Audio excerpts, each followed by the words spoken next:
Welcome to this week's edition of Outdoors Online, a weekly webcast produced by the North Dakota Game and Fish Department. I'm your host, Tom Jensen.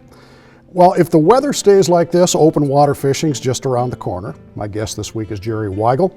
Jerry is a fisheries development project leader, basically our stocking leader, as it were. We're going to talk about some ways that you can use the Game and Fish website to improve your chances on the water this spring and summer. Jerry, first off, let's talk about the stocking reports that are listed on the website. You have one of the most intriguing jobs in Game and Fish in that you actually deliver the fish to each individual lake. Right, yeah, no, there's just a team of us that take the fish to the lakes, but as far as the information, we kind of made some changes to the website, so if folks want to find it now, go on the website and look for where to fish.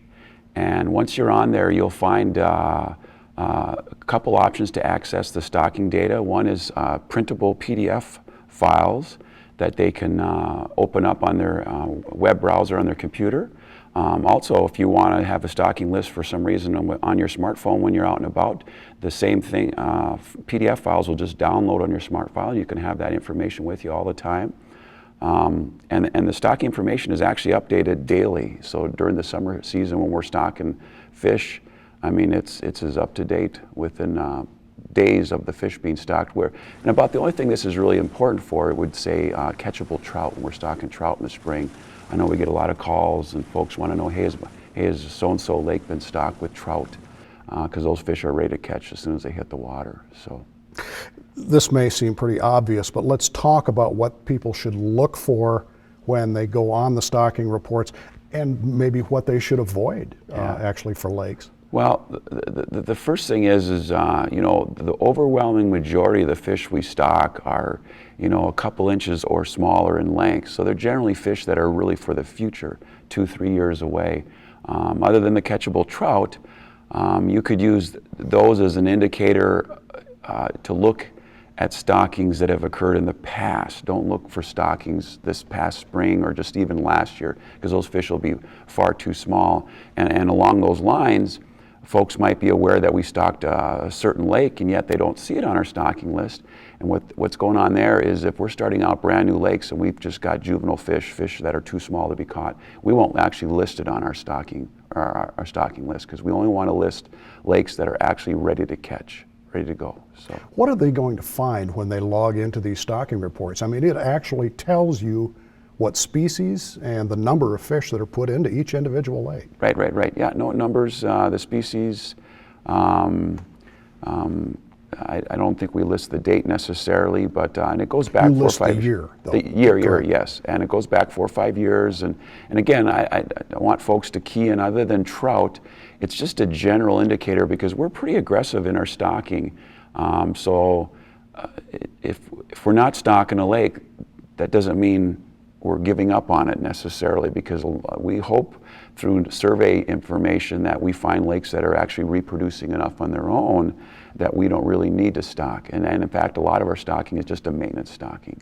So North Dakota's blessed with our hatchery capabilities, so we're able to err on putting some maintenance stocking, and we're going to gamble that we're not sure if the Mother Nature is going to produce enough fish. Sure. So we'll stock it just to ensure it, you know, because in most cases that isn't necessarily going to harm by putting too many fish out there. So. Most of these, though, you've used to develop new fisheries over the years. Absolutely. You know, with all the high water, we've got a tremendous amount of new lakes out there, and so we've had a real big challenge to try to get them up and going. And you know, generally you want to get things stocked in year classes 3, 4 years, 5 years, and so we're just really reaching that point where we maybe can start to back off stocking on a few lakes now. But lots of phenomenal fisheries out there right now. Jerry, one of the most useful tools on the website is the lake maps. Right. No, it's we're really fortunate there too. It started, you know, almost getting close to 20 years ago now when we mapped the first lakes, but we pretty much have most of our better lakes mapped across the state. And these are topographic depth maps. And you can access them both on our website, go under where to fish, and they'll all be listed there too. The other thing is what's cool about that is on your smartphone is the same list that you would get that has like the driving directions and those things, there's going to be a little hyperlink right there that you can access the depth maps. And on your smartphone, when it becomes a download, so even if you're in an area of no service, you have the file still on your phone, you can use it. You know, and again, throughout the state, we have most of these lakes covered. So they are topographical maps. They're just like what you'd see, say, on a Lowrance or a Hummingbird in your boat.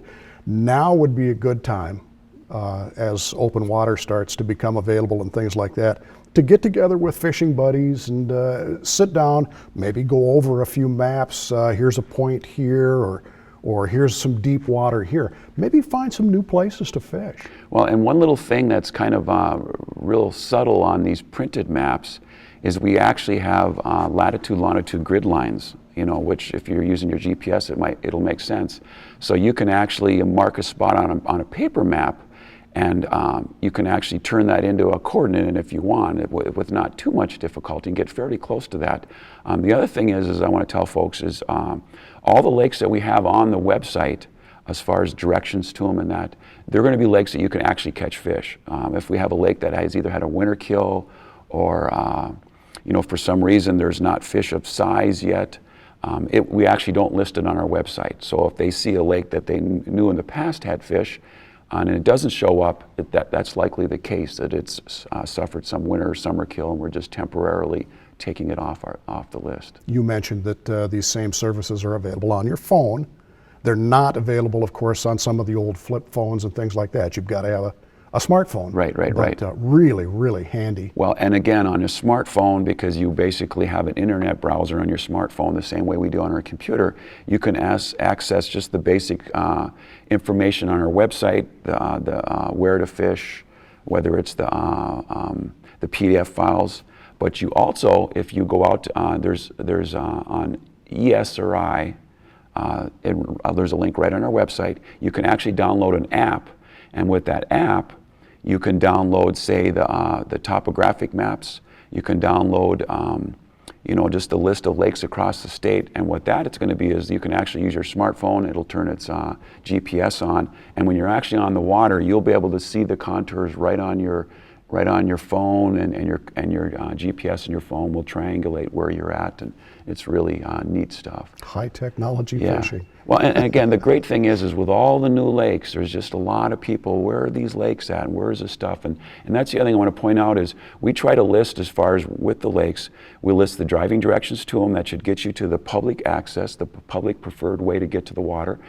We try to list a little short sentence or two about what kind of fishing you can expect to get.